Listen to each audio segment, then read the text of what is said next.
아마 빠르면 오늘 안에도 분명히 신속하게 처리가 가능하지 않을까라는 생각이 듭니다.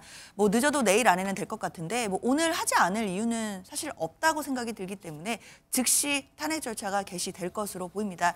사실 한덕수 권한대행에 대해서는 총리 시절에 있었던 지금 내란 혐의와 관련된 여러 의혹들이 있고 그런 부분만으로도 지금 탄핵 사유가 충분하다라는 것이 야당의 입장입니다. 그렇기 때문에 관련돼서 탄핵안을 발의하게 된다라고 한다면 결국 총리로서 있었을 때의 그 위법적인 사유를 탄핵 사유로 삼는 것이기 때문에 총리를 탄핵할 때 필요한 정적수인 과반수 151석만 있어도 된다라는 것이 해석인 것이고요. 저는 권영세 비대위원장이 뭔가 좀 키를 쥐고 한덕수 국무총리 권한대행과 그다음에 이재명 대표와 3자가 모여서 이 정국만큼은 국민을 위한 것이 아니다라고 제안을 하고 특검에 대해서는 어느 정도 양보를 하면서 국민의힘도 수용할 수 있는 수준의 특검 그리고 국민의힘으로서도 어느 정도 제안할 수 있는 대안 이러한 것들을 들고 머리를 맞대고 좀 합의점을 찾아나가는 그러한 노력이 필요한데 저는 권 비대위원장이 그 정도의 어떤 노련함을 가지고 있을 것이다 기대가 되고 있습니다. 특검법 처리나 헌법재판소 재판관 임명처럼 법리 해석과 정치적 견해가 충돌하는 현안을 현명하게 처리하기 위해서는 무엇보다 여야가 머리를 맞대야 합니다. 어떻게 하면 특검 추진과 임명이 헌법과 법률에 따라 한치 기울어짐 없이 이루어졌다고 국민 대다수가 납득하실지 여야가 타협안을 토론하고 협상하는 것부터 시작해야 한다고 생각합니다. 수사를 하는 쪽과 받는 쪽이 모두 공평하다고 수긍할 수 있는 법의 틀을 만들어내기 위해 여야가 노력을 하지 않으면 대한민국에는 지금보다 한층 심한 불신과 증오가 자라날 위험이 큽니다. 한덕수 총리는 오늘 국무회의에서 특검법을 공포하지 않겠다는 뜻을 분명히 했습니다. 여야가 타협안을 토론하고 협상하는 것부터 시작해야 한다고 말하는데 내란 수사가 어떻게 타협의 대상이 될 수 있습니까? 민주당은 내란 대행 한덕수 총리에 대한 탄핵 절차를 바로 개시하겠습니다. 내란의 잔부를 진압하겠습니다.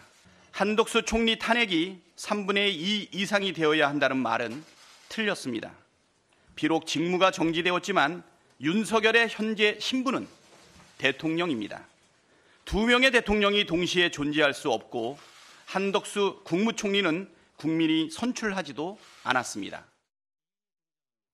네, 장윤주 부위원장님. 그러면은 박찬대 원내대표 같은 경우에는 어제부터 한덕수 대통령 권한대행이 아니라 한덕수 총리라고 계속 지금 부르면서 총리를 얘기하고 있는데 그렇다면 오늘 한덕수 대행 탄핵안을 지금 얘기한 대로 바로 발의를 하게 되는 겁니까? 뭐 즉시 추진한다라고 했고 아마 이 탄핵안에 대해서는 어느 정도 내부적으로 검토가 그동안 계속 되어 있었던 상황이기 때문에요. 아마 빠르면 오늘 안에도 분명히 신속하게 처리가 가능하지 않을까라는 생각이 듭니다. 뭐 늦어도 내일 안에는 될 것 같은데 뭐 오늘 하지 않을 이유는 사실 없다고 생각이 들기 때문에 즉시 탄핵 절차가 개시될 것으로 보입니다. 사실 한덕수 권한대행에 대해서는 총리 시절에 있었던 지금 내란 혐의와 관련된 여러 의혹들이 있고 그런 부분만으로도 지금 탄핵 사유가 충분하다라는 것이 야당의 입장입니다. 그렇기 때문에 관련돼서 탄핵안을 발의하게 된다라고 한다면 결국 총리로서 있었을 때의 그 위법적인 사유를 탄핵 사유로 삼는 것이기 때문에 총리를 탄핵할 때 필요한 정적수인 과반수 151석만 있어도 된다라는 것이 해석인 것이고요. 특히나 권한대행 같은 경우에는 선출직이 아니기 때문에 그런 부분들을 고려한다라고 한다면 과반수의 찬성만으로도 탄핵 소추안 표결이 가능하다 이렇게 보고 있습니다. 네. 이 사태가 터졌을 때 사실 국정 안정이 우선이다라고 해서 민주당 이재명 대표가 일단은 탄핵하지 않겠다라고 얘기를 한 바가 있는데 자, 상황이 이렇게 바뀌자 이제는 탄핵하겠다라고 하는데 이런 움직임은 국민의힘 입장에서는 좀 혼란스러울 것 같습니다. 그렇습니다. 국정의 안정을 약속해 놓고선 이제 와서 특검을 받지 않는다. 지금 대한민국에서 국무위원에 대한 탄핵 소추의 사유는 엄연히 헌법상의 중대한 위반, 법령의 위반이 있어야 됩니다. 그런데 권한대행이라고 하는 것은 사실은 대통령의 모든 권한을 행사할 수가 있습니다. 그러나 그것이 과연 적절한 것인가, 정치적인 해석에 따라서 자제해야 되느냐, 행사해야 되느냐에 이견이 있을 뿐인 거죠. 그런다면 그런 권한대행이 대통령에게 주어진 거부권을 대신해서 행사하는 것은 전혀 헌법과 법률상 위반 사항이 될 수가 없습니다. 그럼에도 불구하고 본인들이 원하는 특검을 받지 않기 때문에 탄핵 소추하겠다. 이것은 권한을 대행하고 있는 대통령직을 지금 대통령의 업무를 흔드는 것이고요. 이것은 상당히 국민들에게 큰 혼란을 줄 것입니다. 저는 민주당의 이러한 모습이 오히려 국민들에게 실망을 주고 있다고 생각을 합니다. 특검, 지금 현재 경찰, 검찰, 공수처가 상당히 강도 높게 수사를 하고 있지 않습니까? 이런 상황에서 얼마든지 특검 외에도 다 대안이 있는데 본인들의 특검을 받지 않으면은 권한대행도 끌어내리겠다. 그럼 경제부총리, 사회부총리 계속 이런 식으로 가면은 국제사회가 대한민국을 상당히 불안정하게 볼 것이다. 그런 걱정이 듭니다. 네. 이에 대해서 권성동 원내대표가 오늘 오전에 한 얘기 조금 전에 목소리가 들어왔다고 합니다. 바로 들어보시죠. 이틀 전 민주당의 박찬대 원내대표는 한덕수 권한대행이 오늘 24일까지 쌍특검법을 공표하지 않으면 책임을 묻겠다고 겁박을 했습니다.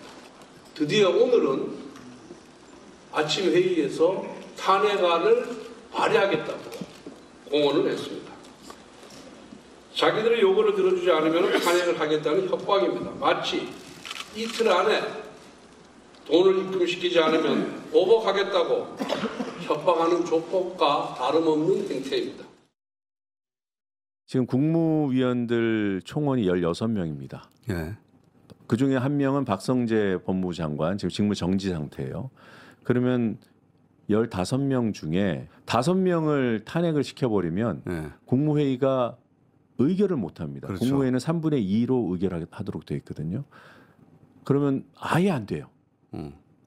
국무회의가 안 돌아가면 지금 올라가 있는 법안들은 자동 발효가 됩니다. 거기까지도 고민하고 따져봐야 되는 아주 위중한 시점이다. 네, 이 국무회의 구성원은 대통령과 국무총리, 국무위원 등 21명입니다. 이 중에서 과반인 11명이 출석해야 국무회의를 열 수가 있습니다.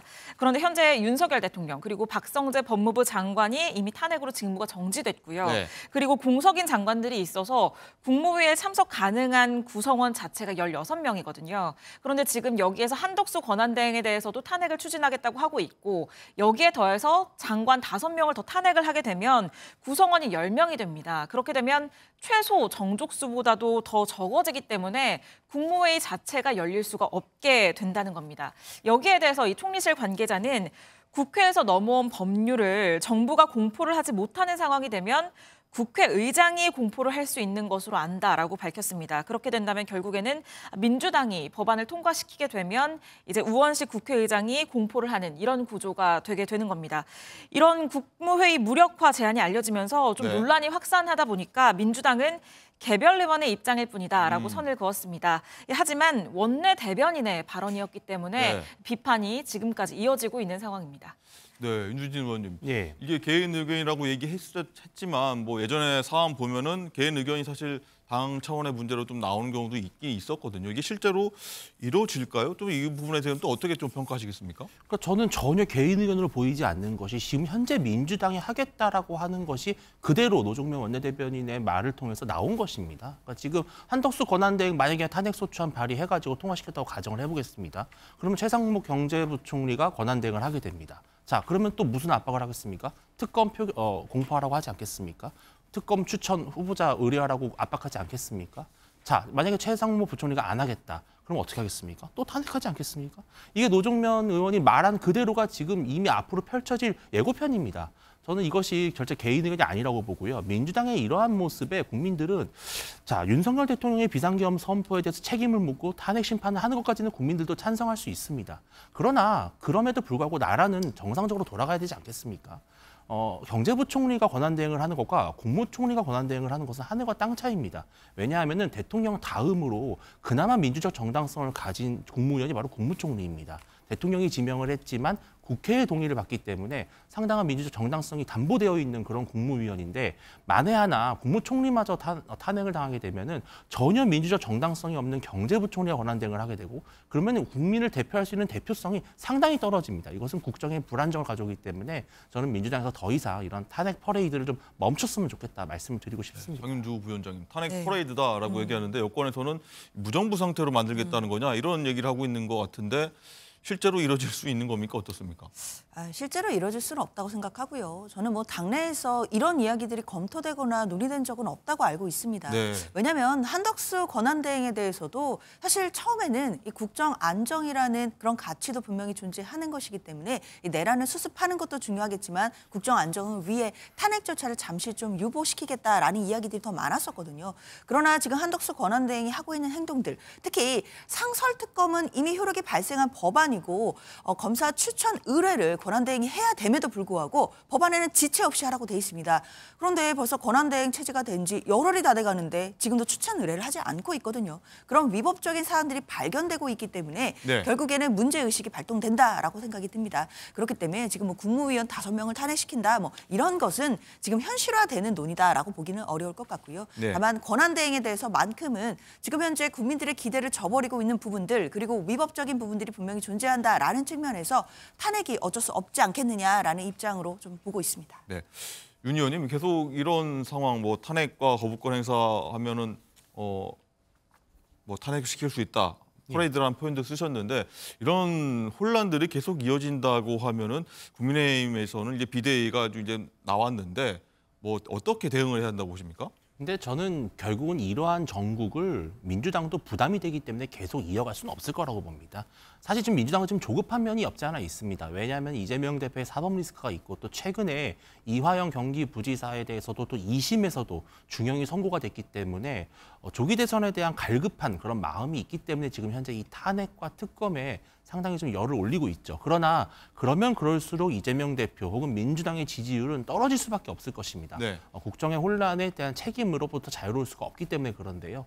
저는 권영세 비대위원장이 뭔가 좀 키를 쥐고 한덕수 국무총리 권한대행과 그다음에 이재명 대표와 3자가 모여서 이 전국만큼은 국민을 위한 것이 아니다라고 제안을 하고 네. 특검에 대해서는 어느 정도 양보를 하면서 국민의힘도 수용할 수 있는 수준의 특검 그리고 국민의힘으로서도 어느 정도 제안할 수 있는 대안 이러한 것들을 들고 머리를 맞대고 좀 합의점을 찾아나가는 그러한 노력이 필요한데 저는 권 비대위원장이 네. 그 정도의 어떤 노련함을 가지고 있을 것이다 기대가 되고 있습니다. 알겠습니다. 일단 26일로 돼 있나요? 여야정 협의체가 일단 첫 회를 갖는 걸로 알려졌는데 어떻게 보십니까? 장윤주 부위원장님 그날 뭐 어떤 합의가 나올 거라고 보십니까? 어떠십니까? 글쎄요, 뭐 그날 합의해서 모든 것이 다 풀리지는 않을 겁니다. 사실 그만큼 얽혀있는 또 실타래들이 많기 때문일 텐데요. 그렇다 하더라도 일단은 같은 자리에서 얼굴을 맞대고 같이 이야기를 해보는 것만으로도 저는 국민적으로도 많은 기대를 불러올 수 있다라고 생각이 들고 그 자리에서만큼은 좀 정당 간의 어떤 이해관계라든지 특히 이런 부분들을 조금은 내려놓고 무엇이 국민을 위하는 것인지 그리고 헌정질서를 수호하는 방향이 어떤 것인지 이것을 우선순위에 놓고 본다라고 한다면 저는 뭐 협의가 안 될 일도 없다고 생각합니다. 알겠습니다.